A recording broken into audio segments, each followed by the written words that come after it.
Reggaeton. Yo, check this! Souvent, les parents, ils nous disent oui, t'es addict à ton téléphone. Mais par rapport à ce que t'as dit au début, on est addict quand c'est notre seule source de plaisir. Et si, par exemple, moi, j'ai mon téléphone, j'utilise beaucoup, certes, mais il y a d'autres choses qui me procurent du plaisir dans la vie. J'ai mes amis, etc. On peut pas dire que je suis addict, si. Alors, je précise un petit peu, parce que quand j'ai parlé que c'est notre seule source de plaisir, c'est là qu'on est addict. Ça veut dire qu'il n'y a pas autre chose.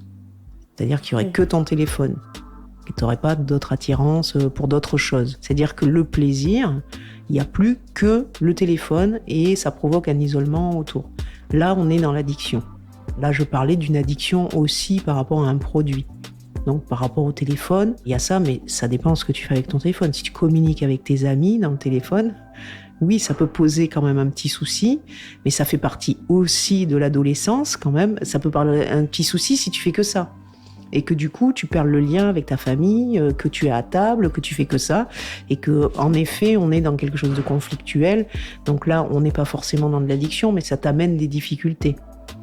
Je pense que c'est difficile de mettre, comme on n'est pas dans une recette, ou ce qu'on appelle nous à l'hôpital des protocoles. Chaque personne, c'est différent.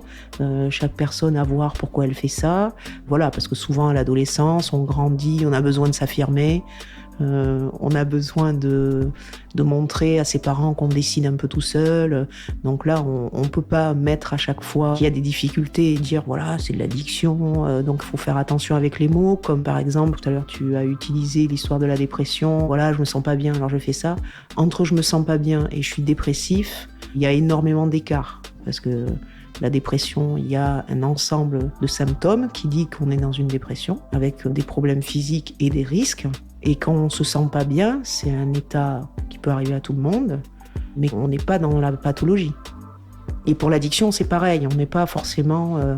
voilà, dès qu'on peut pas se passer de quelque chose, ça fait aussi partie de certaines dynamiques qu'ont les ados. Merci d'avoir écouté You Check This. Si vous souhaitez en savoir plus sur ce sujet, retrouvez les informations sur notre site. Et n'hésitez pas à partager et à nous suivre sur les réseaux sociaux.